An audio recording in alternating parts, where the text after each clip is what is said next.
The Bishop's Apron, the novel by W. Somerset Maugham, dramatised for radio by Donald Tosh, starring George Baker as Canon Theodore Spratte, Peter Pratt as Lord Spratte, and Lydia Sherwood as their sister, Lady Sophia.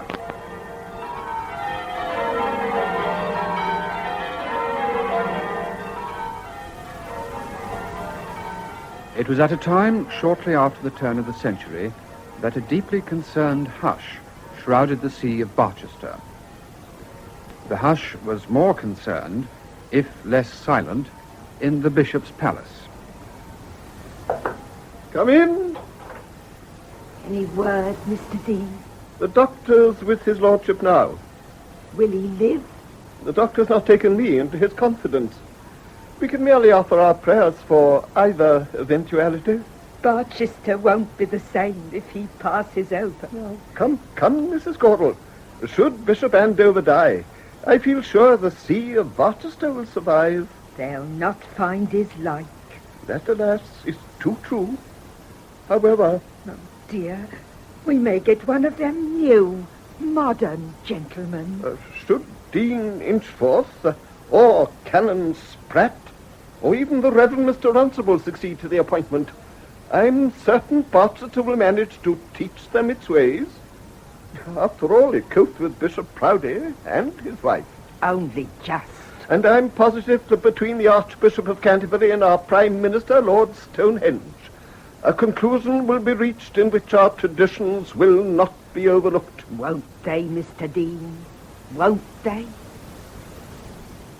Meanwhile, in London, Thomas, 2nd Earl of Beachcombe, was on his way to call upon his brother, Canon Theodore Spratte, in Kensington.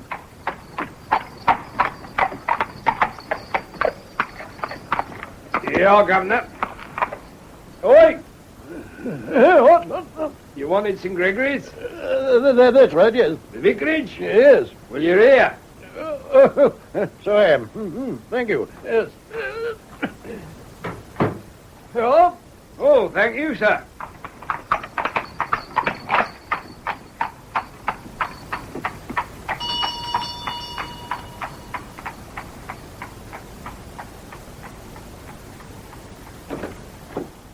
Morning, Ponsonby.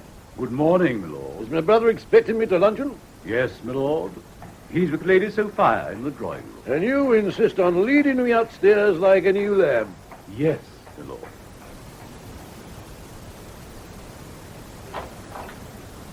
Lord Spratte.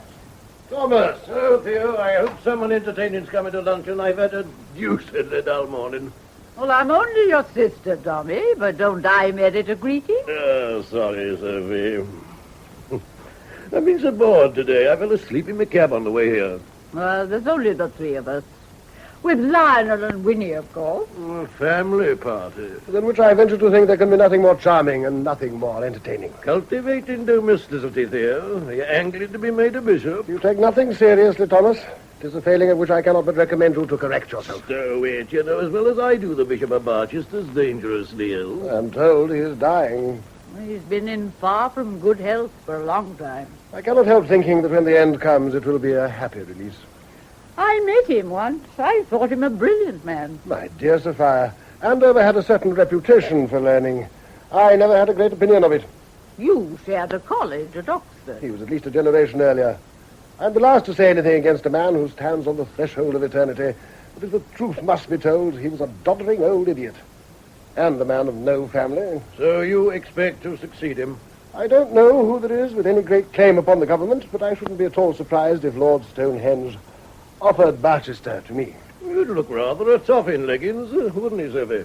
Oh, my dear Tommy, I haven't seen his legs for This years. is hardly a matter upon which you should exercise your humour. Take my advice, Theo, and don't accept the bishopric until you've made sure the Gofflings are beyond reproach. I'll tell Lord Stonehenge that an 18-hole course is a sine qua non of my elevation to the episcopacy. Ah, Winnie, there you are. Yes, Father. Where's Lionel? He told you this morning, Father, that he might be a little late and would join us at luncheon. Well, since your son became your curate, Theodore, you really should listen to what he has to say. There are times when it could affect the domestic arrangements. And what have you been doing this morning, Winnie? I have been to see the model dwellings that Mr. Railing is so interested in. You're not taking to district visiting. I hope you won't catch anything.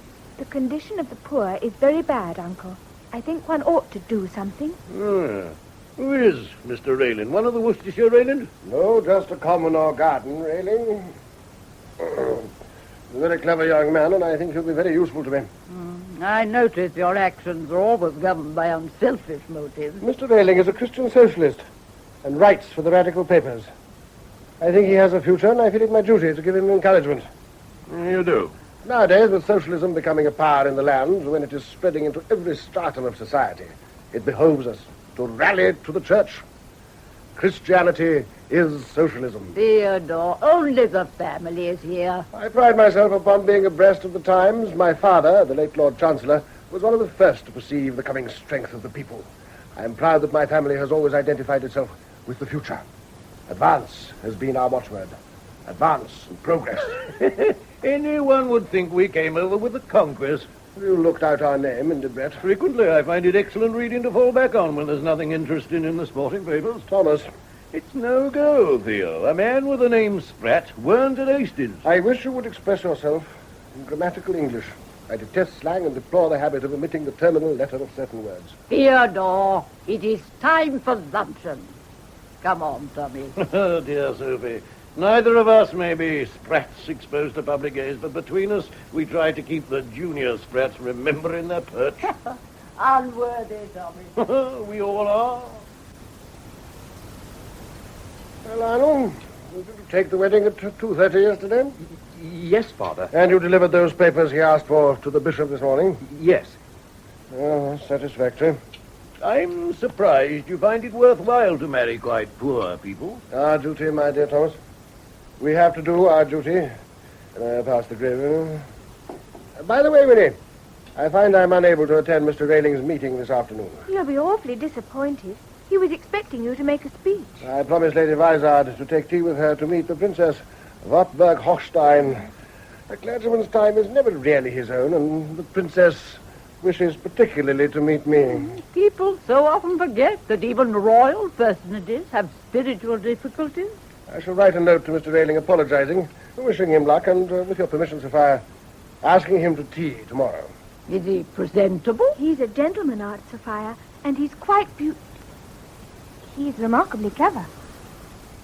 Well, then it's high time I met him. I'm afraid he won't be able to come to tea tomorrow because he has another speaking engagement. Oh, well, in that case, you must bring him when he's not so busy. Shall I come in your father's place and address the meeting with him? What's it about? Teetotalism. Most of the London clergy go in for it now. The bishop asked me today if I was an abstainer. The bishop is a man of no family, Lionel. Well, that appears to be true of most of the senior clergy. Personally, I make no secret of the fact that I do not approve of teetotalism. Temperance, yes. How can you be temperate if you abstain entirely? Corn and wine, the wheat, the barley, the vine are ubiquitous. The corn strengthens, the wine gladdens a man's heart. As at the marriage feast in Cana of Galilee. I wonder if I wish you wouldn't continually interrupt me, Thomas.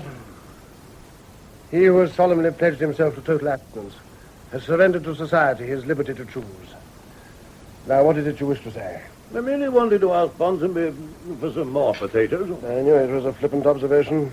The bishop said that total abstinence in the clergy served as an example. As such, it has been a dismal failure. For many years, I have searched for one person who, being a drunkard, was so impressed by the example of his abstaining clergyman that he broke away from his vicious indulgence and became a sober man. Hock, sir. Certainly, Ponsonby, certainly. What do you think of this hock, Thomas? Not bad, I flatter myself. O quam bonum est, o quam jucundum est, poculus fraternis radere. Excuse me, Canon Spratte, sir. Yes, with us? Lord Wroxham is in the club, and he's been asking for you, sir. Lord Wroxham? Ah, then I must seek him out. He was seen to go into the smoking room, sir. Thank you, Withers. Ah, Wroxham, my dear boy. Canon Spratte. Delighted to see you. Thank you. Let us sit down in the window. Come. Tell me why it is you wish to see me. Thank you. Have a cigarette. Not just at the moment, thank you. Forgive me if I do. You a match? Yes. Thank you. Now. I asked to see you. Yes, indeed. I've known you so long, dear boy. If there's anything I can do for you, command me. The fact is, well... Yes? Well, with your permission, of course, I want to ask Winnie to marry me. My dear Harry, I will not conceal from you that your sentiments have not altogether been hidden from me. And you will understand that if I have not approved, I would scarcely have allowed you to come so frequently to my house. Oh, yes. Yes. For many years I've had the greatest affection for you. And since you took your seat in the House of Lords, I've also esteem and admiration. Thank you. But in these matters, one is a father first and last. I have reason to believe that you are a steady young man, without vices, and with an excellent temper, than which nothing is more necessary in married life. And as to your circumstances? My income is 20,000 a year. Yeah. There are the 3 houses, as you know, and in all some 7,000 acres. Though it is true that some 2,000 of those are in Scotland. Harry, my boy. I should like to leave all the affairs about settlements in your hands, Canon. I'll do whatever you think fit. Oh, all this is very satisfactory. I'm not a man to go into pecuniary details, thank goodness. I can honestly say I'm not mercenary. And I think we can leave business details to our respective lawyers. Thank you. My dear boy, I give you my full permission to pay your addresses to Winnie. Oh, thank you. Do you think she cares for me? You need have no fear, Harry, on that point. Of course, I leave my children complete liberty of action. But I don't think I am indiscreet in assuring you that Winnie is very fond of you. I'm so glad. Come to luncheon tomorrow and have a talk with my little girl afterwards. I'll arrange it so that you can be undisturbed. That's most awfully good of you. Not at all, not at all. Now I must be running home. I only looked in to see if there were any messages for me. And it was yours, which has made me very happy. Has Father returned, Aunt Sophie? I think I heard him just now. What's wrong? Nothing. I merely have some news for you. I have had a very satisfactory afternoon. Where is Winnie? She's not yet back from hearing Mr. Railing's lecture on teetotalism. I can't still be talking. Father, have you heard? Heard? Heard what? The Bishop of Barchester is dead. What, Andover? Well, this morning you said it would be a merciful release. So it is. So it is. It is almost providential that that poor old man should depart this life on the very day that I am to meet Lord Stonehenge at dinner. Are you? Yes, at the Hollingtons. Well, you can hardly broach the subject tonight. Nonsense. Just before the election, the last time a bishopric was vacant, the Prime Minister practically assured me I would have the next. He probably did the same to half the schoolmasters of England. They have none of them half the claims I have. What about Inchthorpe? Or Runcible, come to that? Inchthorpe was made dean less than 18 months ago, and Runcible is much too advanced. I thought your watchword was advance. Advance and progress. My dear Sophia, surely even a woman can see that there is a deal of difference between an advancing conservative, such as myself, and an advanced radical, like Runcible. Tom Noddy, then. It's a ridiculous system that would give a man a bishopric because he's taught Latin verses to a parcel of stupid schoolboys. Besides, as the youngest son of the late Lord Chancellor, I think I may expect something from my country. From the way you're talking, I feel you might attack Lord Stonehenge physically. If it doesn't pass you the bishopric across the dinner table like the salt.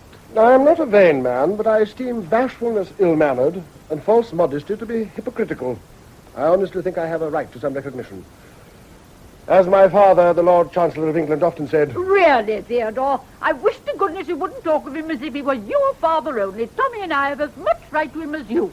Clearly, you have had a very irritating afternoon. I am sorry. I shall have to leave you. Besides, it's time I dress. There are times, Lionel, when I find your father the most insufferable man alive. Everyone thinks he'll get the bishopric. I hope he does, or life will be impossible for us all. It's only his manner. He is very effective in church. He is one of the most sought-after preachers in London. That's the trouble. Take my advice and don't try and copy him. I don't know how he gets away with it, but I'm positive nobody else could. He does a great deal of good. Oh, he does, I know. And if I didn't know that under all those words and airs of self-importance he hadn't a genuinely good heart, I would never have agreed to come and look after you all when your poor mother died. Dear Aunt Sophie. I'm grateful he's only my younger brother. If he were head of the family instead of Tommy, he'd probably be as impossibly unpleasant as your grandfather, the late, unlamented Lord Chancellor.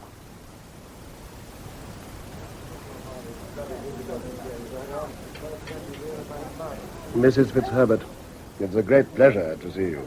At last you acknowledge my presence. Oh, come, Grace. We've known each other too many years with such an umbrageous tone.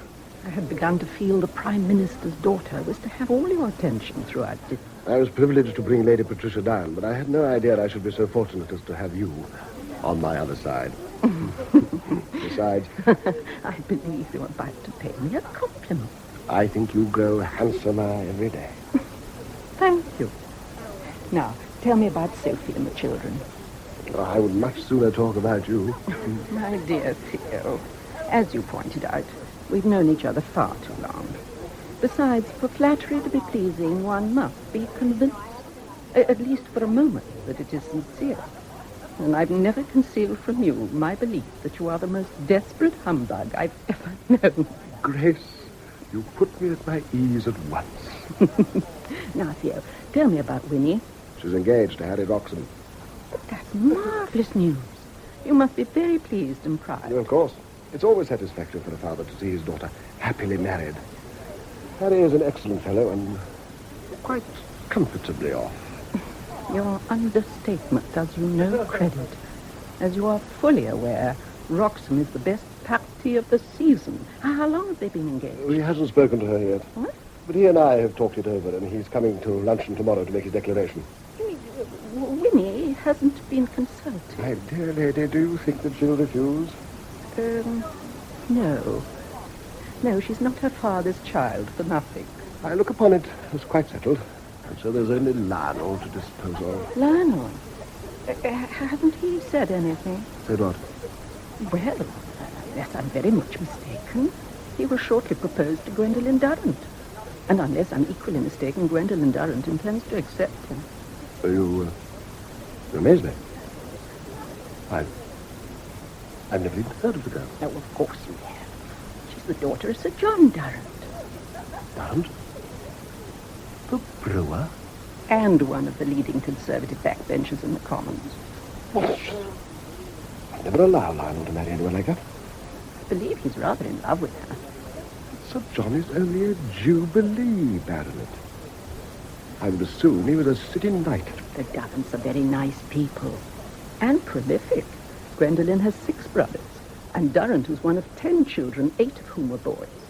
Surely Lionel could fall in love with a girl of good family. I have it on excellent authority that Sir John proposes to give his daughter £150,000 as her marriage portion. That is a very large sum. It certainly may help the course of true love to run smoothly. It's no wonder Lionel was disinclined to take the bishop's advice to become a total abstainer. It would really be rather uncivil if he has matrimonial designs on the brewer's daughter. I don't know if anything's settled yet. I merely tell you what I've observed. If you like, I'll invite the Durrants to luncheon, and you can see for yourself. Thank you. It would be delightful. Well, I'm not a man to stand in the way of his children's happiness. And if Lionel loves the girl, I'll put no obstacle in his way. Goodbye, Lady Hollington. Charming evening. Ah, Lord Stonehenge. Hasn't it been a delightful evening? I presume you're waiting for Lady Patricia. A charming conversation with her when I took her down to dinner. Oh, Spratte? I'm sorry to see that poor Andover is dead.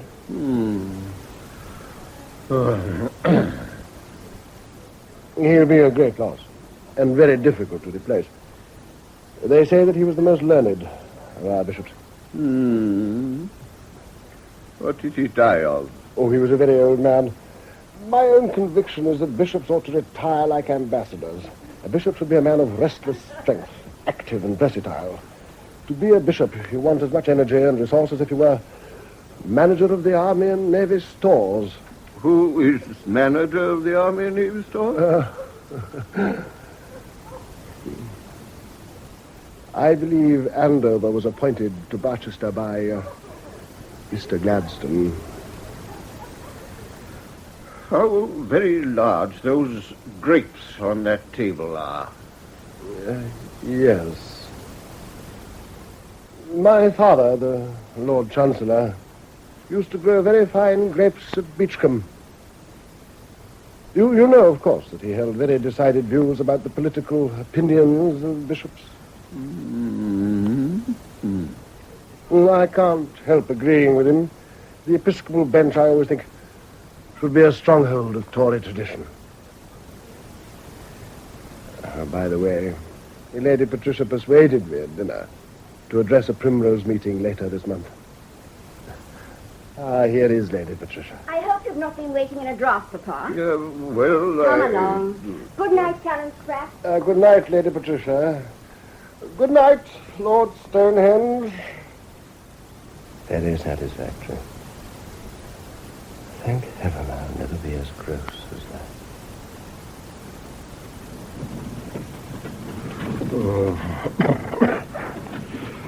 It was very dull. The dinner was eatable. I hope you took no ice, Papa. I merely tasted it. I wonder why we cannot have ices like that.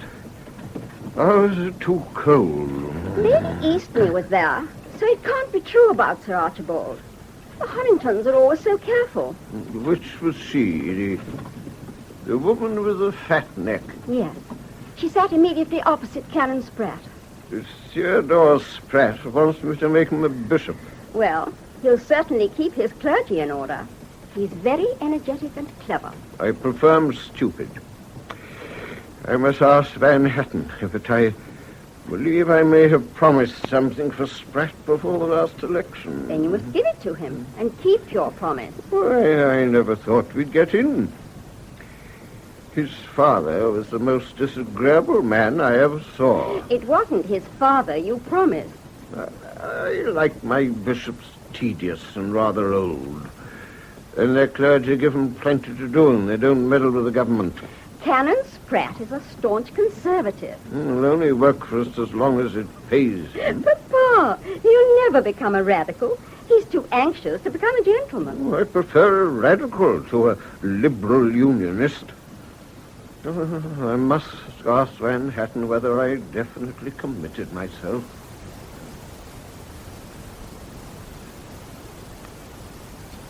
Good morning, Lionel. Aunt Sophie? Ponsonby, is Miss Winnie down? She is down and already gone out, lady. So early. Do you know where she's gone, Lionel? No, but it's probably some scheme of railings. She seems to be spending a lot of time on the work of that young man. He does a great deal of good amongst the poorer classes. Did she say when she would return, Ponsonby? I understand she will be home for luncheon, milady. Good morning, Sophia. Lionel. Good morning, Father. Have you read the newspaper, Theodore? Certainly. You may have it. Thank you. I hear that in spring a young man's fancy turns lightly to thoughts of love. I presume from that you had a pleasant evening at the Hollingtons. Little bird whispered to me that Master Cupid has been busy with you, my boy. I really don't know what you mean. Are you going to deny that you've cast a favourable eye upon Miss Gwendolen Durrant? Isn't that Sir John Durrant's daughter? His colour deepens. The whisper was correct. I like her very much, Father. And I find no fault in that. But I've not said anything to her, and I've no reason to believe that she cares for me at all. Oh, good heavens, there's no way to make love, Lionel. When I was your age, I never asked if there were any reason why a young woman should care for me. I am fond of her, but I don't know if I'm the right person for her. Only a foolish lover prates about his own unworthiness. If it's a fact, let the lady find it out for herself, after marriage. You would approve my asking Miss Durrant to marry me? My dear boy, the choice is yours. I will not conceal from you that I dislike a connection with trade. But we live in a different world from that of my boyhood. And after all, the Spratts are well enough born to put up with a trifling misalliance. But I've not altogether made up my mind. Well, make it up. Don't think me cynical, but £150,000 will gild a more tarnished escutcheon than the Durrants. Besides, it's high time you were married. It's your duty to provide a male child to inherit the title. And I am assured that the Durrants run to boys. I'm not quite certain if I love her enough to marry her. Oh, don't talk such nonsense, dear boy. If you don't look sharp, upon my soul, I'll cut you out and marry her myself. No, you met her last evening. Oh, but I'm going to meet her father at luncheon this week, and the girl will probably be there. Which reminds me, Thomas is coming to luncheon, and young Harry Roxham. If you'll excuse me, I have some work to do. Certainly, my boy. Go and plan your campaign. You could do far worse than Miss Durrant. And don't forget, an old and honoured name depends on you. Yes, Father. Grace Fitzherbert asked warmly after you at dinner, Sophia. She was sitting on my other side. Dear Grace, I must ask her to take tea. One afternoon when you are out, it'll give us a chance to talk. I don't pretend to understand you. Have you seen the notice about me? Notice? In the paper? I wish you took some interest in me. Where? Give it to me. Here.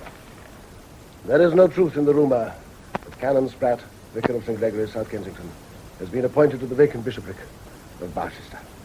Did you submit that yourself, Theodore? Surely I recognize your incisive style. My dear Sophia. Yes. I think it reads very well.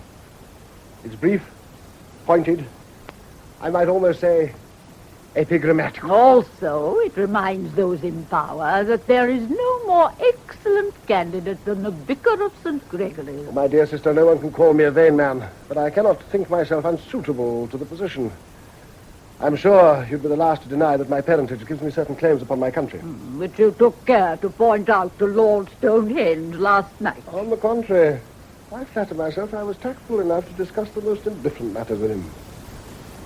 We talked of grapes, and the manager of the Army and Navy stores. I merely remarked how sad it was that poor Andover was dead. It was excellent, dear, and I agree it is a most excellent hop. Thank you, Thomas. Shall we go up? Oh, Harry, a moment. Thomas, you and Lionel go ahead. We shan't be long. Very well, Father. When Mary and the porter folk went by, I always told Theo to sprinkle himself liberally with Keating's powder. Harry, you will wait in my study and I shall send Winnie down. Oh, Canon. I feel most awfully nervous. Nonsense. There is nothing whatever to be nervous about. But Winnie hardly spoke once to me through luncheon. You have my complete assurance that Winnie undoubtedly cares for you. Oh, bless my soul. It reminds me of the day I asked my own dear wife to marry me. Come into the study. Tell me, Winnie, how did your meeting go? It was truly splendid, Uncle. Mr. Railing is the most wonderful man I've ever seen in my life. Ah, is he? While Mr. Railing spoke, you could have heard a pin drop. And when he finished, they broke into such a storm of applause, I thought the roof would come down. Ah, well, I'm glad you enjoyed yourself, my dear. It isn't the enjoyment, Uncle. It's the example. Oh, there you are, Theo. But where's Harry? Is he gone? No, he's in my study. If you will excuse me, Aunt, I have a meeting with the organist. Of course.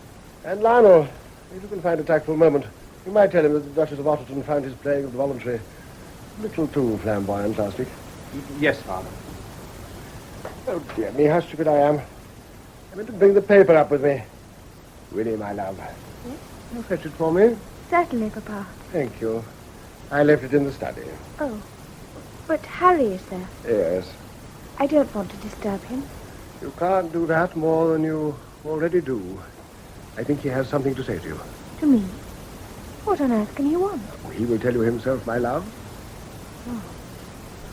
Oh, I can't see him. Oh, my dear, you must. I don't want to. I quite understand that you feel a certain bashfulness. But I must speak to you first. Oh, come, my dear. It's nothing so very terrible. Now go downstairs like a good girl, and I dare say you'll bring Harry up with you. Oh, Papa. Now go along, child. Oh, very well. Oh. A little maidenly modesty. Oh, charming, very pretty. It's a lovely sight, my dear Sophia. That of the typical English girl, suffused in the blushes of virginal innocence. Fiddlesticks. You're a cynic, my dear. It's a grave fault. I beg you not to preach to me, Theodore. No man is a prophet in his own country.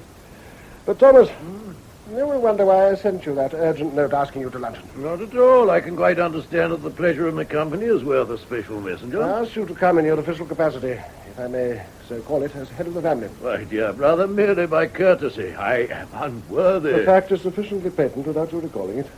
I should be obliged if, at this moment, when the affairs of our house are at stake, you would adopt such sobriety and decorum as you are capable. I wish I got on my coronation robes. Go on, Theodore. You will be gratified to hear that Lord Wroxham has asked my permission to pay his addresses to Winnie. In my young days, when a man wanted to marry, he asked the girl before he asked the father. I'm so old-fashioned as to consider a father the best judge of his daughter's welfare. Wroxham is a young man of the highest principles, and he naturally chose the correct course. He's a very eligible young man, and he has my full approval. Supposing she should take it into her head to marry that socialist Johnny. She told me he was the most wonderful man she'd ever seen. Young Railing, absurd. Oh, granted she's impressed by his talk, any young girl would be. My daughter knows what is due to herself and to her family. Winnie, my dear child. Papa? Where is your young man? Why haven't you brought him upstairs with you? Papa, Harry asked me to marry him. Well, I know. He did it with my full approval. Well, I hope you won't be angry. You wouldn't want me to do anything I didn't like. Child, what do you mean? I had to say that I couldn't. You had what? But what is this? You're joking. Where is Harry? He's gone. Gone? He left before I came up. This is another joke. I'm quite bewildered by all this humor. I don't love him, Father. Sophia, the girl has taken leave of her senses. No. Oh, Winnie, what have you said to Harry Wroxham? I told him I couldn't marry him. Couldn't? What is this couldn't? I couldn't marry him because... Well, because of what, child? Because I'm already engaged to someone else. No! Engaged? I'm engaged to Bertram Railing. But Winnie, your father explained it. He's only a common Railing. Thomas, you will leave this house. You have joked too far. Very well, Theodore. I've no wish that you wash your dirty linen before me. I ask you to go. I'm on my way. Goodbye, Sophie.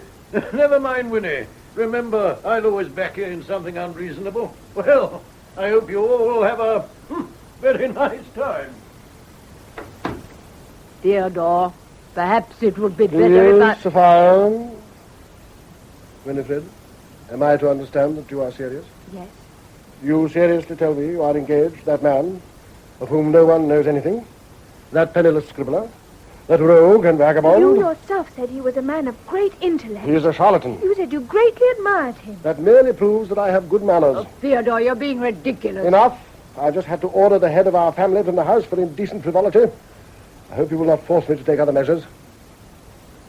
How long has this absurd business been going on? I agreed to marry Bertram yesterday. But I have not been consulted. You don't understand, Papa. Understand? Can't you see what he's done for me? He's taught me everything I know. I was a fool, vain and stupid. He has made me a woman, and one ashamed of what she was. But I'm proud now. He's the first real man I've ever met. And just what do you find in him that you cannot find in Wroxham or in me? I don't love Harry. A girl your age doesn't know what love is. I cannot make you marry Wroxham, and I can accept your refusal of him as the will of Providence, and shall do my best to bear it. But I will not accept that it is the will of Providence that you marry Bertram Railing. I refuse to give my consent to this grotesque proposal. The man's a scoundrel, nothing better than a fortune hunter. That is not true. You have no right to abuse the man I love.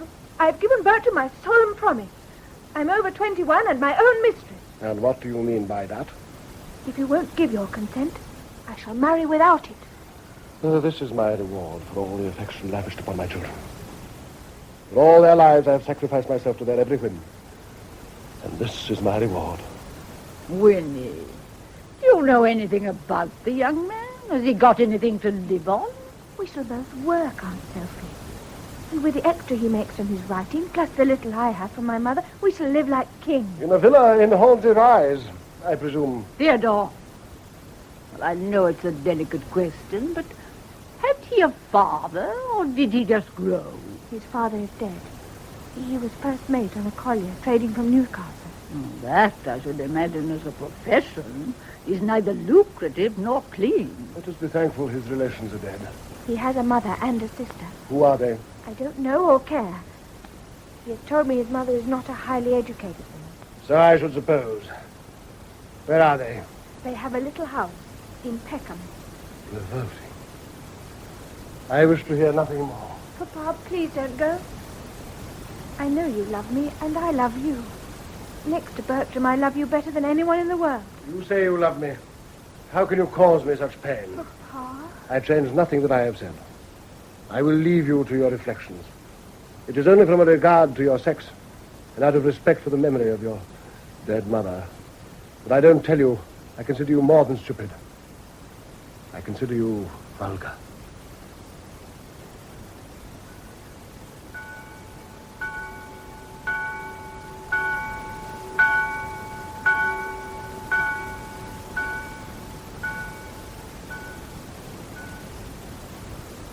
I felt it was safe to return. I have missed you, dear Tommy, since Theodore turned you from the house. I hope you bear no grievance. Not in the least. Theo's cook is far too good. Oh, it's been impossible here. Lionel hides himself in work and avoids any but the most cursory conversation. Theodore and Winnie haven't spoken to each other, but use me as a verbal post office. She's going ahead. It appears so. Where's Theo now? He was lunching with Mrs. Fitzherbert to meet Sir John Durrant and his daughter. Having failed with the filly, he hopes the colt will bring him more luck. And the more our brother embraces the match, the more our nephew is inclined to evade it. Another disaster.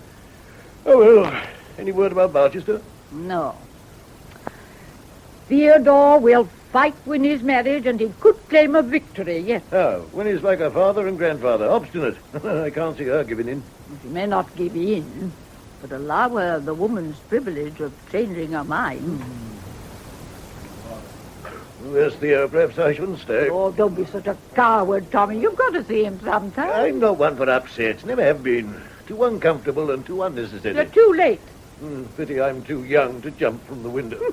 Too scandalous. Capital. There is laughter in the house. My dear brother, I am delighted to see you. We've been missed these 7 days, and we look to you to bring humour into our home. I can think of no greeting more guaranteed to make a man forget a joke. I have had a delightful afternoon. Durrant is an excellent fellow, and for a brewer in politics, as honest as I have met. I wasn't aware you'd met any others. His daughter is a charming girl. She'll make any young man an exemplary wife.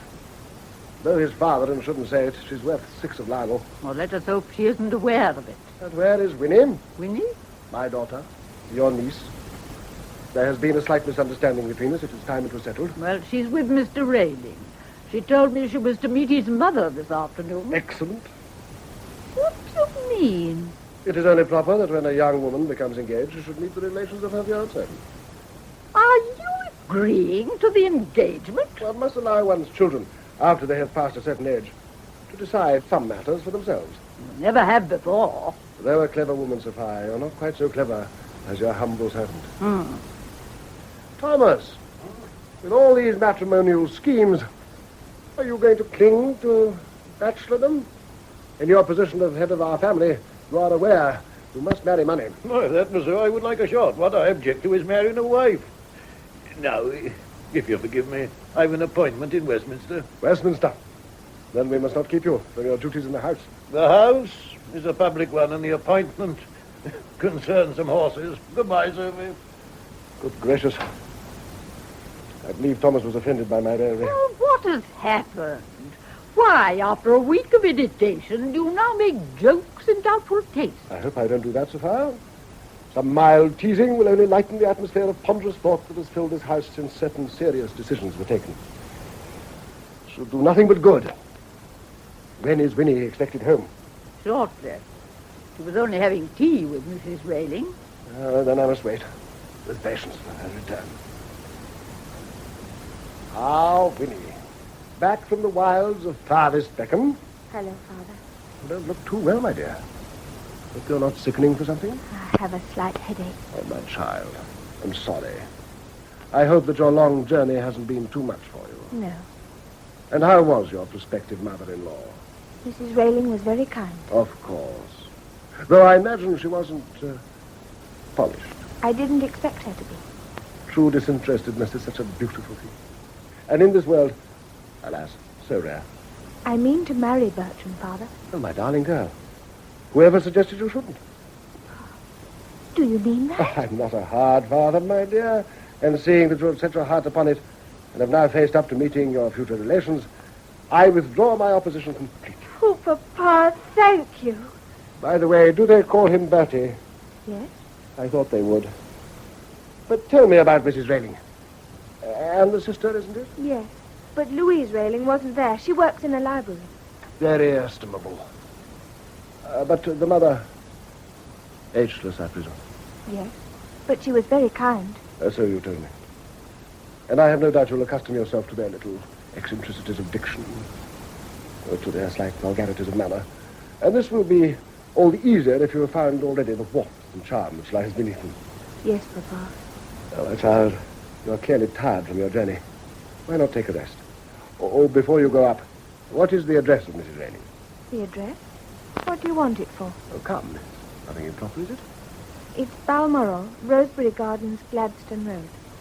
Liberalism is evidently a family tradition. I consider it my duty to be as cordial as possible to your future relations.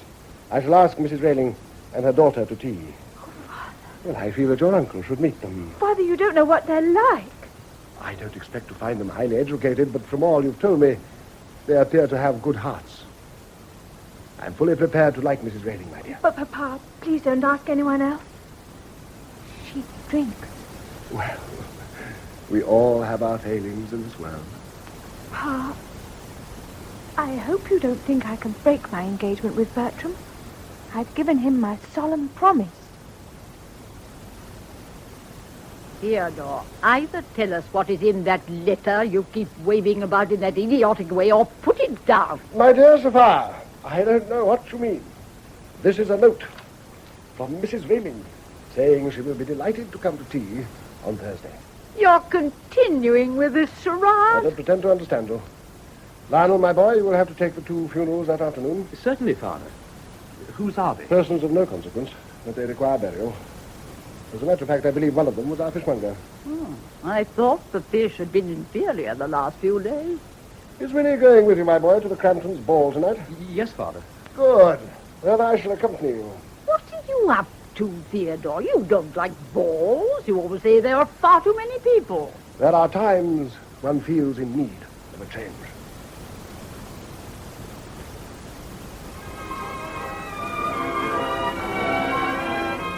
Might I be able to persuade you to dance with me, Miss Spratte? Thank you so much. But will you excuse me a moment? I'd rather just watch. Then let me fetch you something. No, really. Thank you all the same. But please don't let me stop you from dancing yourself. Thank you. Excuse me. Winnie, Harry, you startled me. You're looking very delightful. Thank you.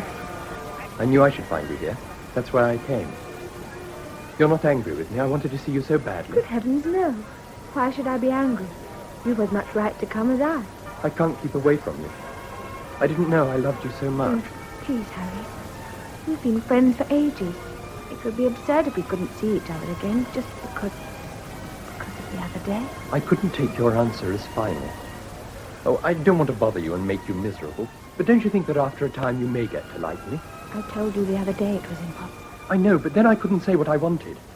I love you so passionately that it Don't say seems... anything more. Not just now. It's very, very kind of you. And I don't know how to thank you. But I can't marry her. Oh. May I just tell you one thing? Please. You shouldn't. It's just that if you should change your mind, ever, I shall be waiting for you. I can never love anyone else. I don't want you to make any promise or give me any encouragement, but I want you to know that I shall wait. If the time comes when you can care for me, you will find me ready and eager to be your very humble servant. I didn't know you were so kind. I'm sorry. I want you to be happy. But don't be wretched because I can't marry you. I'm not worth troubling about.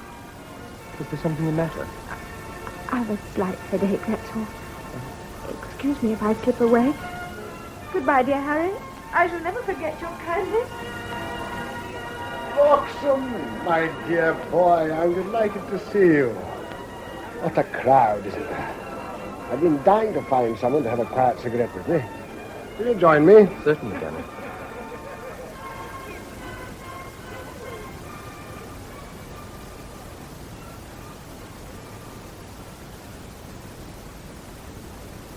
Well, the smoking room is empty. Let's make ourselves at home.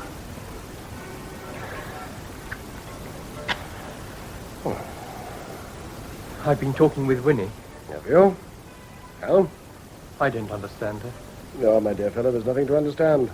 People say women are incomprehensible. They're nothing of the sort. I think she'd been crying. All women cry when they've nothing better to do. It's the only inexpensive form of amusement they have. I asked her to marry me. And of course she refused. Yes. That was to be expected. Huh? No girl accepts a man the first time he proposes to her. My dear Harry, the way with women is to insist. Treat them kindly but firmly. Remember, the majority never know their own minds.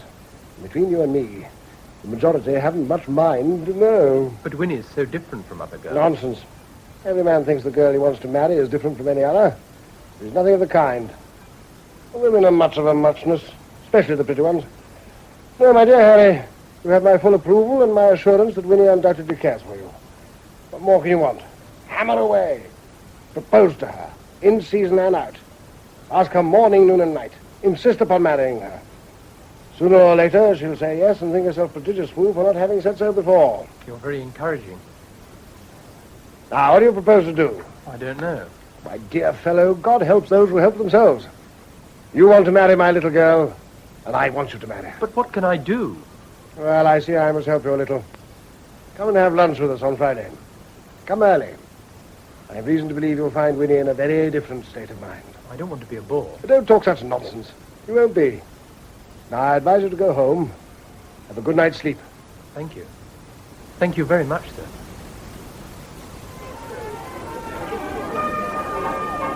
Miss Durrant. Canon. Good evening. How is it the young men are so ungallant as to leave you sitting out? I am engaged to your servant, Miss Durrant. I can't make out where he is. Lionel is a donkey. Give it to me instead. Well, I don't know that I should. Well, of course you must. I, as his father, claim it as a forfeit.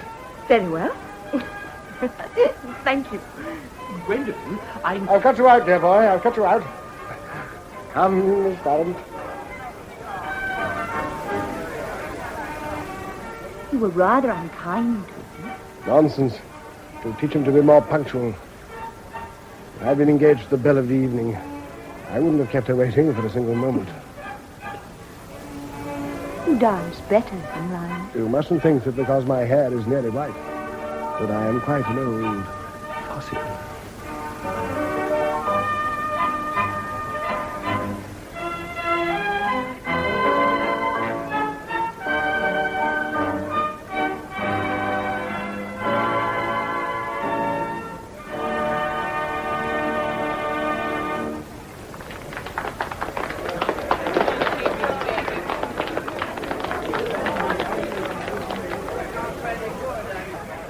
Oh, my boy. Hello, Father. Will you bear me no malice because I robbed you of your partner? Not at all. I'm not very fond of dancing. You young men are so superior these days. It's a monstrous thing when a girl's pretty feet itch for a varnished floor that she should be forced to resort to the arms of an old fogey like myself. It didn't look as if she needed much compulsion. Have you declared yourself yet? Have my paternal blessing. She's a nice girl, and I think we'll get on capitally together. No, I haven't. Well, do it, my boy. It's your duty to marry. I think you'll have to hunt a long time before you find anyone so likely to provide all that's necessary as Gwendolen Durrant. I like her very much, of course. Then go and propose to her. Propose tonight. Nothing like a ball for that sort of thing. She makes me rather nervous. Fiddlesticks. Take her into the conservatory. Hold her hand. The rest will follow. For you're no son of mine. Propose to Gwendolen tonight, and perhaps I'll pay a bill or two for you in the morning. But I have no outstanding bills. Go along.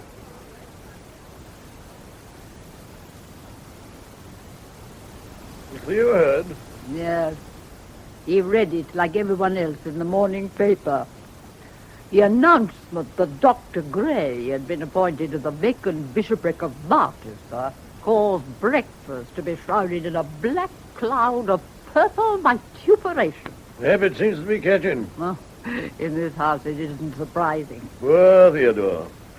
He can't have helped that Gray's headmaster of Harbins. No, there were a number of words about episcopal positions going to trumpery schoolmasters. Well, he stormed out afterwards, and though I heard him come in, I hadn't seen him.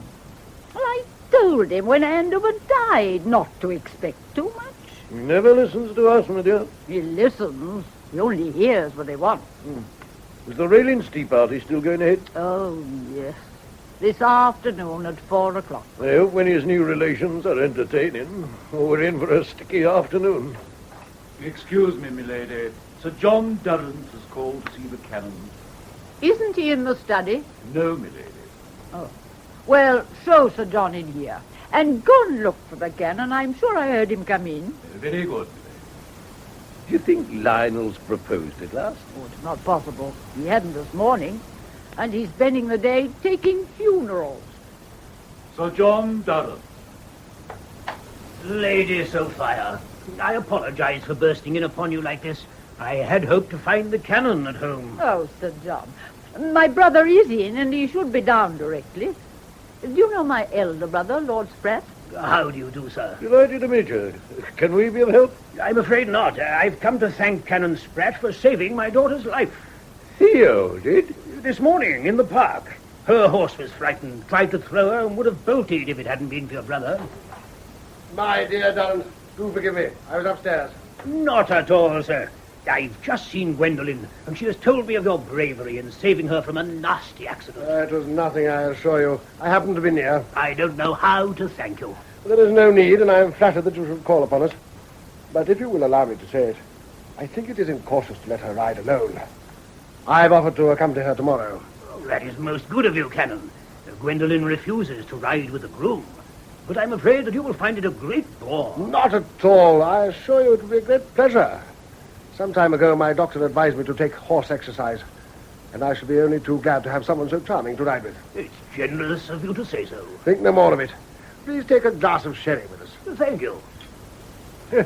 I trust your affairs are flourishing. In point of fact, they're not. The confounded government wants to give the local justices power to close a certain proportion of the public houses in their districts. Well, I understood that it'll have no influence on the consumption of liquor. Lord Stonehenge maintains the remaining houses will profit. Don't you believe it, Lady Sophia? 9 times out of 10, a man doesn't drink a glass of beer because he's thirsty, but because there's a public house at his elbow. The government seemed very strong on the point. Probably they've been got hold of by the faddists and abstainers, eh, dear? Mark my words, the government doesn't know how strong we are. If they try to interfere with our trade, it will be a bad day for them. I shall fight them tooth and nail and carry the whole trade with me. The Conservative majority isn't a very large one. Precisely.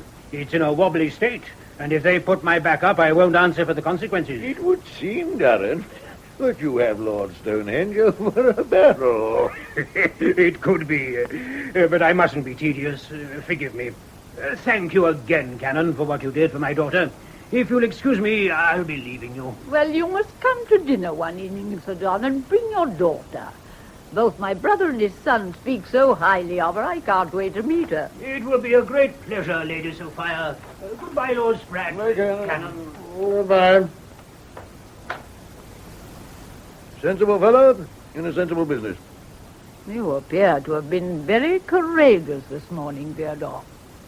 Congratulations. Oh, it was nothing very serious, I assure you. May I say how sad I was to read about Barchester this morning? Theo, I'm sorry. Thank you, Thomas. It was a surprise, certainly. But thinking it over, Barchester's rather off the beaten track, and I'm probably doing more worthwhile work here in London. I'm pleased to find you free of your usual flippancy today, my dear brother. For at this tea this afternoon, I feel it could be somewhat out of place. I shall do my best to do you credit. Not me. Just remember that we are the family of the late Lord Chancellor of England. And for people such as the Railings, we have a position. And it wouldn't do for them to feel any of us were not worthy of it. It's a nice neighbourhood here. South Kensington? It's the least unpleasant of the suburbs. My dear, I cannot allow you to call South Kensington a suburb. Well, unlike the Hamlet, which was funny without being vulgar, South Kensington is like Bayswater without being funny. Oh, yes. Peckham's nice. I'm sure it is, Mrs. Rayleigh. We're lucky, mind. We have the electric light and a bathroom. Bertie has to take his bath every morning. They say that cleanliness is next to godliness. That I don't deny. But one has to be careful. I've heard of those who took cold and died through having a bath when they wasn't feeling up to it. Tea, Miss Raylan? Thanks. No sugar. I think it's weak. The tea, I'm so sorry. No, to take sugar. I don't approve of hydrocarbons. Louise. Yes, Bertie. This is Witty. Ah. You weren't in the other day when I came to Peckham with your brother? I was attending a meeting on the independent role of women and her rights. He should have brought you. I'm afraid I had a train to catch. Yes, there wasn't time. There is always time. But as Bertie and I share the opinion that most women only waste time, I shall be able to take you in hand. Do you also share your brother's talent for oratory, Miss Rayling? You should just hear her. Once she gets going, there's no stopping her. I hold with women taking part in everything. There's an immense field for women's activities. You should just see her certificates and prizes. Oh, Ma, you make people think I'm a child. What's the point of having them if no one knows you've got them? But now, how'd you take your tea, Mrs. Rayling? Oh, I don't pay no attention to all this stuff of Bertie and Louise. Sometimes they give me the hump, I can tell you. Ma. Well, you do.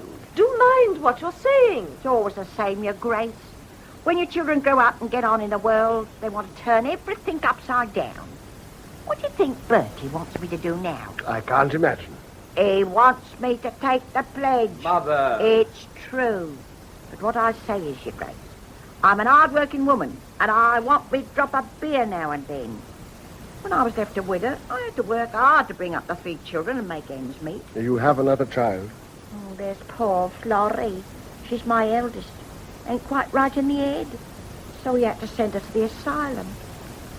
Most unfortunate. But with Bertie and Louis, they both had a thorough good education. Well, you have every reason to be proud of them. I don't suppose my little girl has half the knowledge of Miss Louise. Well, that's your fault. You haven't educated her properly. But then there's no higher education of women in the West End. Once I've had charge of her for 6 months, she'll be a different woman. I have no doubt. Ain't she wonderful? Anything but anybody she does. I could listen to Louis talking for hours at a time. Except on the subject of teetotalism? You're right there. Capital. Capital. You mustn't laugh at me, Your Grace. But the fact is, I sometimes, only once in a while, mind, like a little drop in me tea. Oh, bless you. Why didn't you say so? Winnie, you ought to have told me. Ring the bell. Father. Ring the bell. Oh, I didn't mean... I wasn't intending. Dear lady, of course you must have something. Surely this is an occasion that would classify as once in a while. What is it you take? Rum? Ugh, I can't bear it. Whiskey? Certainly not, Your Grace. Gin. Call it white satin, my lord. White satin. It's a funny thing now, but rum has never agreed with me. It's wholesome, you know. Oh, I have no doubt. You rang. Ponsonby, have we any white satin in the house? White satin, sir. I'll inquire. I've heard it called satinette. Or satinette? Satinette, sir. Perhaps you do not quite understand, Ponsonby. I mean, have we any gin in the house? Gin, sir? No, sir. Is there none in the servants' hall? No, sir. Oh, how careless of me. Sophia, you ought to have reminded me that there was no gin. Well, Ponsonby, you will go out and get 6 pence from the nearest public house. Oh, don't send out for it. I'll never forgive myself. Oh, I assure you it's no trouble, and I should very much like to taste it. Well, then, 3 pence is ample. You're better without it, Ma. Oh, come, you mustn't grudge your mother a little treat. And it's a real treat for me. 3 pence of gin, Ponsonby. Very well, sir. That's what I like about London. There's always a public house at the corner. For once, I'm in agreement with the present government. There are far too many. I agree with Mrs. Raylan. It is most convenient. Do you? And may I ask if you have ever studied the teetotal question? Oh, no. And you, a hereditary legislator. I'd like a few words with you about the House of Lords. I'm a radical, and the House of Lords must go. I'll part from it without a tear. What moral right have you to rule over me? My dear young lady, if I do it, it's entirely unaware. I'm not concerned with you personally. To you as a person, I am completely indifferent. You crush my self-esteem. I wish to discuss the matter with you as a member of the privileged class. So far as I can see, you are utterly ignorant of all the great social questions of the day. Utterly. What do you know of the housing of the workers? Nothing. Secondary education? Nothing. Taxation of the ground rents? Nothing. Precisely. Well, I don't want to know. You are a member of the upper chamber just because you're a lord. You have the power to legislate over millions of people with 10 times more knowledge, more ability, and more education than yourself. Excellent. You rub it in, Miss Rayling. How do you spend your time? Well, I... Do you study the questions of the House? Do you try to fit yourself to the task entrusted to you by the anachronism of a past age? Please, Miss Raylan, put your umbrella down. It's making me nervous. I'll be bound you spend your day in every form of degrading pursuit. Race meetings, gambling, billiards, and golf. Capital. A good straight talking to is what he's needed for years. Excuse me, sir. Ah, here's the gin. Oh, don't call it gin, Your Grace. It sounds so vulgar.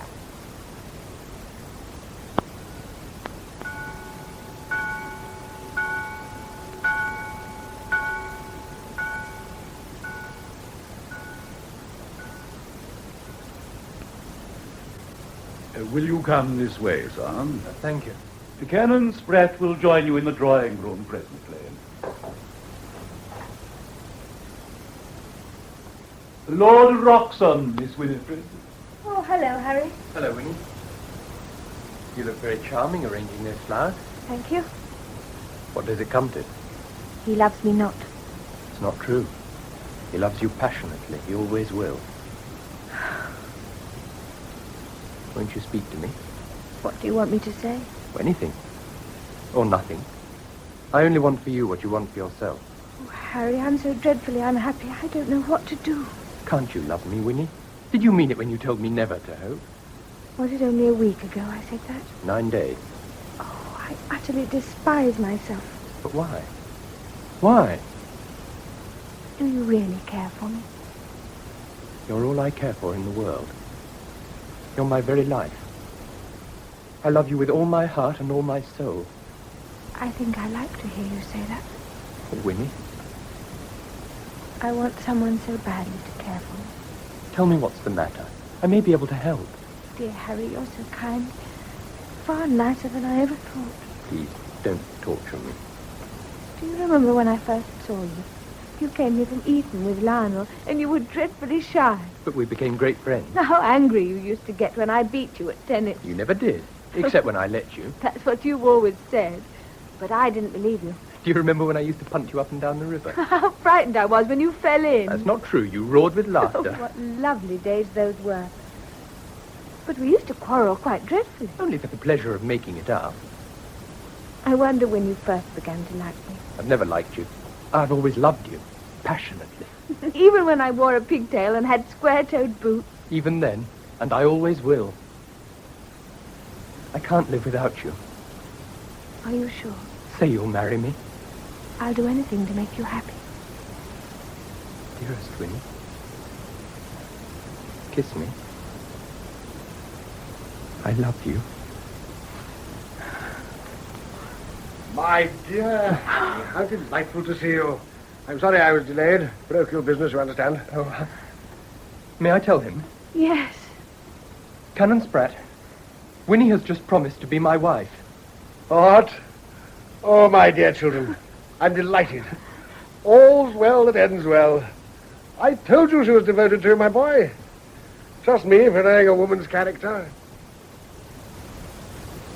Excuse me, sir. Yes? Mr. Railing has called. He asked for Miss Winifred. Yes, he. I showed him into the study, sir. You did say you wanted to see him. I'll see him at once. How good of you to come, Railing. Delighted to see you. Winnie told me she'd be at home. My dear friend, I didn't flatter myself that you'd come to see me. In fact, I've been wanting to have a little chat with you. Of course, Canon. A serious step that you young people are taking. Then we're wise to take it with a light heart. And as to being young, I am 28 and Winnie over 21. Yeah, true. Do you smoke? No, thank you, I don't. No vices, I see. And now let us discuss the matter cordially. There is no need for me to tell you that I have the highest esteem for you and the sincerest admiration for your talents. Thank you. We live in an age when talent is not always rewarded according to its merit. To be frank, I'm curious to know upon what you propose to live. My own income is about 150 annually, and Winnie has 300 a year from her mother. You are well informed. Winnie told me. Obviously. I didn't suppose you'd examine the will at Somerset House.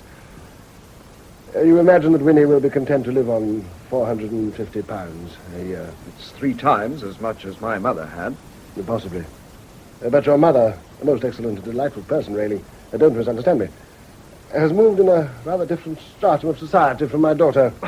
But do you think Winnie cares 2 straws for the tawdry trappings of society? I think my daughter is human, and I confess I suspect a carriage and pair may be essential to her happiness. I know Winnie, and love her, Canon. You think she's a doll and a fool. Well, she may have been. Now she's a real woman, and loathes the shams and shallowness of society. Yes, she said that. But my word, Miss Spratte have a keen sense of humor. Her life was a mockery. She didn't know what life was. You think she cares for carriages and fine clothes now? She had no aspirations, she had no ideals, and of course she wasted herself on fashionable frivolities. But now, thank God, now, she knows how narrow is this circle of idle, selfish people. She wants to work, she wants to labor, she wants to stand shoulder to shoulder with her fellow men and fight. My boy, do you honestly think it would ever have occurred to Winnie that this world, her world, if you like, was hollow and foolish if you had had a squint eye or a wart upon your nose? But that is a monstrous argument, sir. You think that all people are bad. On the contrary, I think only that most of them are foolish. You sneer at the new life which fills your daughter's eyes. You no longer know her. Oh, I know she loves me. You may think that I'm a fortune hunter, but you're wrong. We don't want your money. We have no need, nor will we know what to do with it. You are content that she should sacrifice everything for you. She throws away painted husks, dross, and tinsel.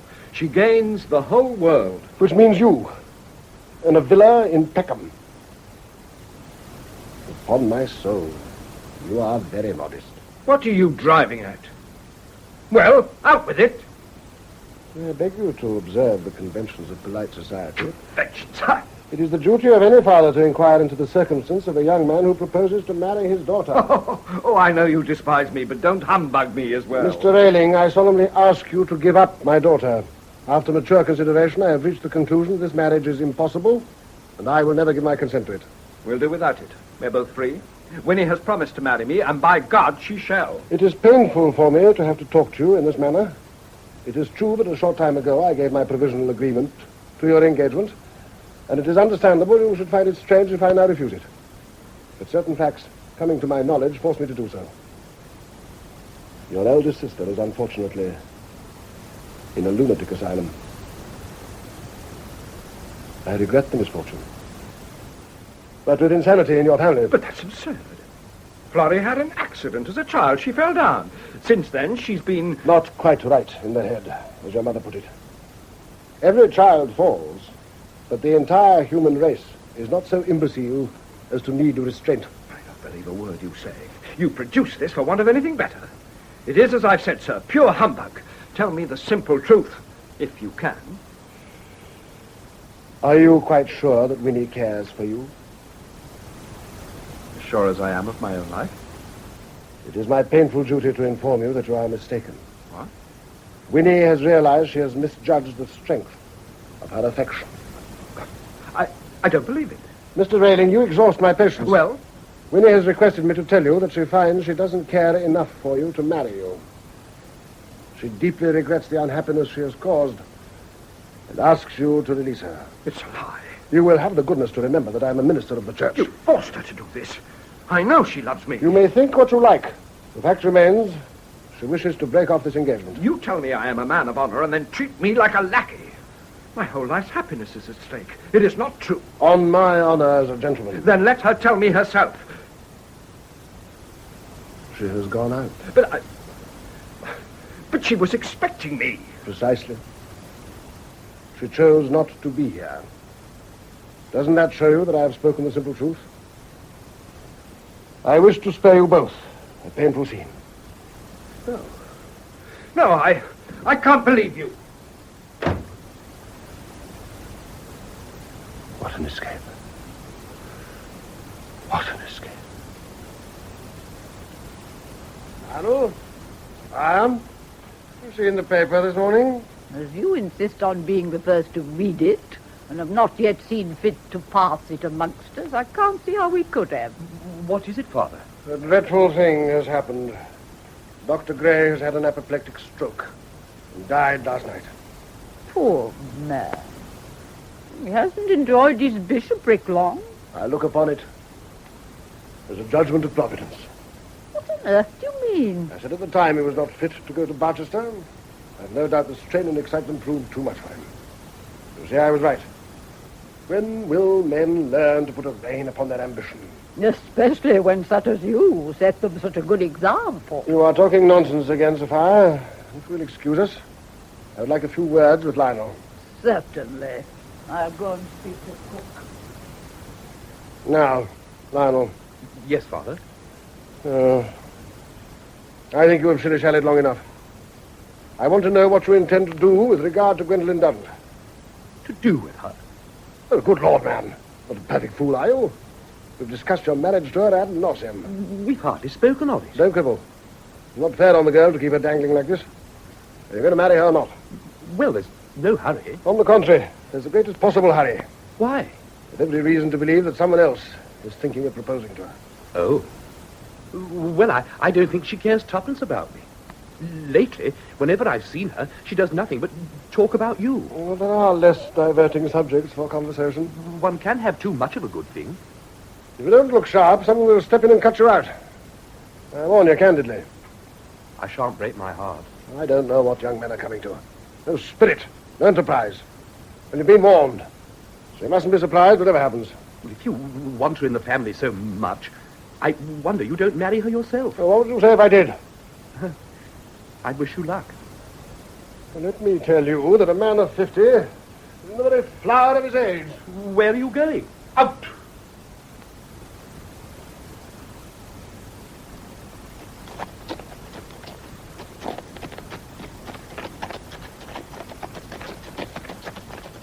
Hello!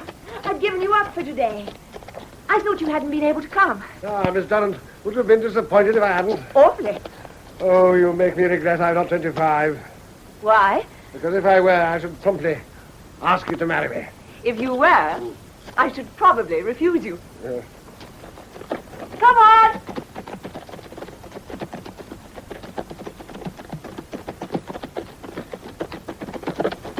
Oh, it's ridiculous. Here I am, a man you see as old as your father, yet my heart is as young as it ever was. You're not a bit like my father. He doesn't dance, but you do. And he won't ride, but you do. I never feel you're any older than I am. Nearly 50. Think you're fishing for compliments. Oh, Gwendolen. Gwendolen, I sometimes think you have worked a miracle. Oh, you can make fun of me if you like. But by your side, I feel as young as a summer morning. I admire you and love you. Do you find me ridiculous? No. No, not in the least. Gwendolen, will you be my wife? Theodore. What about Lionel? Lionel? Lionel can go to the dickens. Now for my answer. I I'll race you to the end.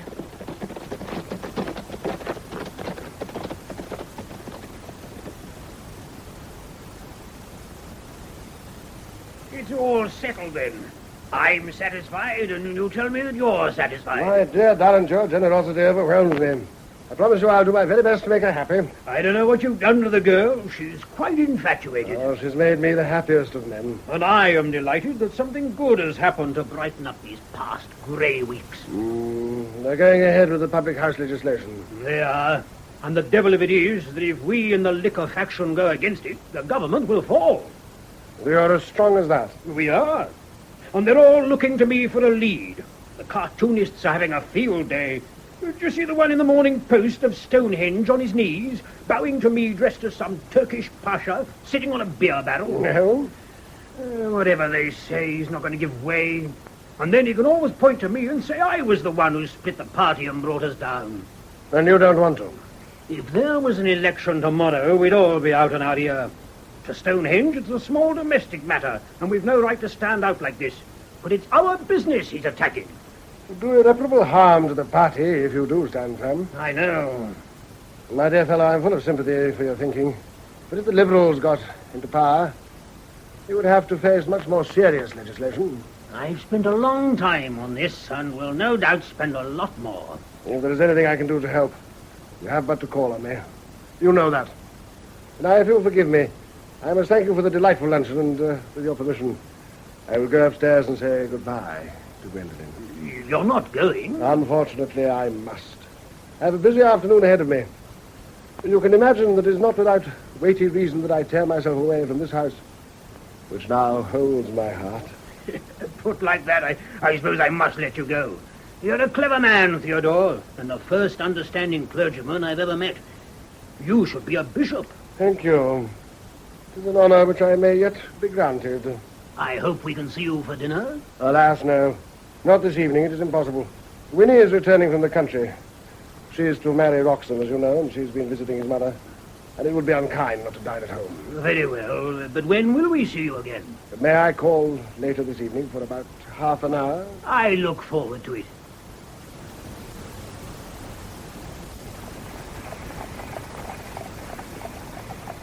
Cabby, it's half a sovereign for you if you get me to the Athenaeum in the next 3 minutes.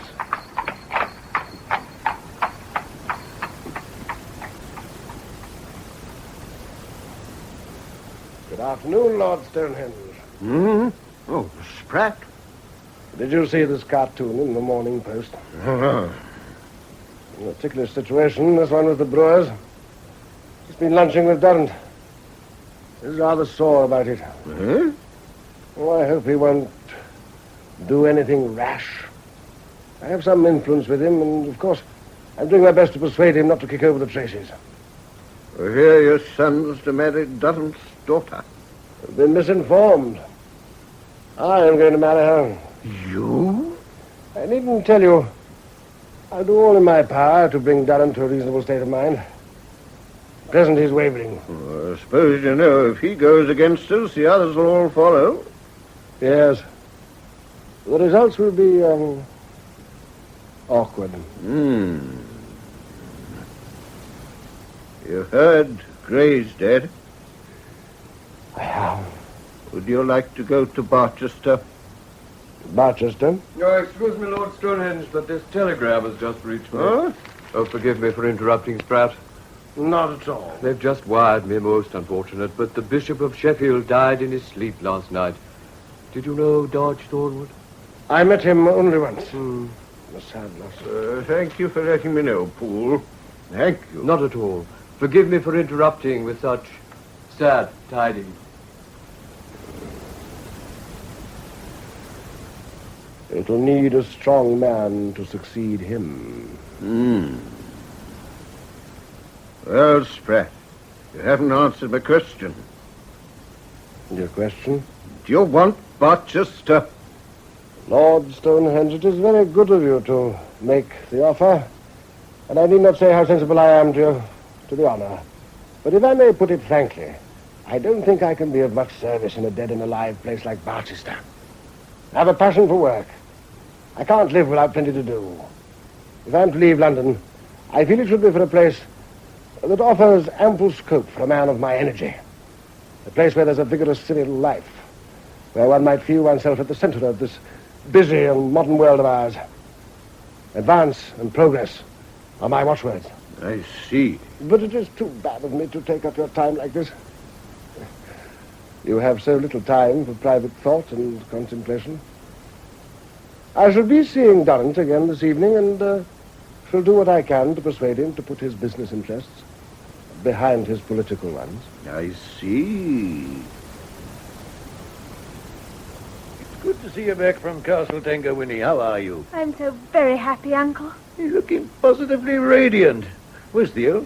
Still dressing, I presume. I heard him singing in his room as I came down. Gray's dead. Has he got Barchester? I haven't heard. But if he has, I am sure he'll be only too eager to tell us when he comes in. Hello, Uncle Thomas. Hello, Winnie. Hello, Lionel. Oh, it's good to see you again. Forgive me for not being in to dinner tonight, but I must attend choir practice. Is your father going to? He's been practicing upstairs. I don't think so. He hasn't said anything. Then it is unlikely. Welcome home, Winnie, dear. Thank you, Papa. Good evening, Thomas. I trust your day has not been too dull. You're very cheerful, Theo. Who would not be? The family all gathered together again. How delightful. How's Harry, Winnie? He's wonderful. I'll always be grateful to you, Papa. Your father's a wise man, Winnie. And claims his right to say it. If you'll excuse me, Father, I must be going. He's going, my boy, but this is a family dinner. There's choir practice, Father. Oh, so there is. So there is. I've had a full and busy day, and it slipped my mind. Excuse me, sir. This telegram has just come for you. Oh, thank you, Ponsonby. And dinner is served, my lady. We'll be down directly. Oh. What is it, Papa? Get me a glass of sherry, Ponsonby. Yes. What is it, Father? Stupid of me. Theodore, what is wrong? Thank you, Ponsonby. We'll be down presently. Very good, sir. What was in that telegram? So you will be gratified to learn that the government has offered me the vacant bishopric of Sheffield. Oh, Theo. I'm so glad. Well, Sophia? Presumably you don't want me to persuade you to take it. No. I shall accept it as it was offered. Frankly, and by telegram. I am delighted at the news, but I must go now. They're all waiting. Of course, my boy. I mustn't keep you from your duties. Oh, but I'm forgetting. Lionel, wait. I think the time has come to announce Winnie's betrothal publicly. Oh, Papa. Just a minute. My boy, and write the notice. You can leave it at the news agency as you pass. Certainly, Father. We are authorized to announce that a marriage has been arranged between Lord Wroxham of Castle Tenga and Winifred, only daughter of the Honourable and Reverend Canon Theodore Spratte, Bishop-elect of Sheffield. That's all? That's enough. Take it, my dear boy, and go.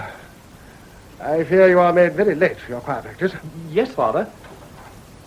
Oh, Thomas, you see that virtue is sometimes rewarded even in this world. What's the Gofflings like? I'm convinced they're excellent. And I shall be pleased to see you in Sheffield. The hospitality of the palace will ever be at the command of the head of my family. There wouldn't be a rebellious parson in your diocese. You'll make it far too hot for anyone who don't act according to your lights. A gentleman wishes to see you, sir. I can see no one at this hour. I can't keep dinner waiting any longer. I told him, sir, but he wouldn't take any notice. He's a gentleman from the press, sir. Ah, that certainly makes a difference. Put him in the study. I shall join him directly. Very good, sir. Theo, are we to have no dinner? I have a duty to perform. You forget that my position is radically altered. I knew you'd remind us of it in less than 5 minutes. I and my family have always been in the vanguard of progress. Yes, Yes, but even your family wants to eat I sometimes. should have thought that upon such an occasion, worthier thoughts would occupy your mind. But if your flesh is weak, I am willing that you should begin without me. I'm not a selfish man, and heaven forbid that I should ask as a right what a Christian disposition should grant as a pleasure. Fiddlesticks. I must beg you not to act towards me any longer with this mixture of indecent frivolity and vulgar cynicism. I don't wish to remind you that there is a change in my position. That's twice in 5 minutes. It appears to be necessary. I shall go and talk with the gentleman in my study. You may go to dinner. Oh, it may interest you to know that on the 31st of July, I'm going to be married to Gwendolen Durrant. Well, Papa. He always has the last word. And probably always will.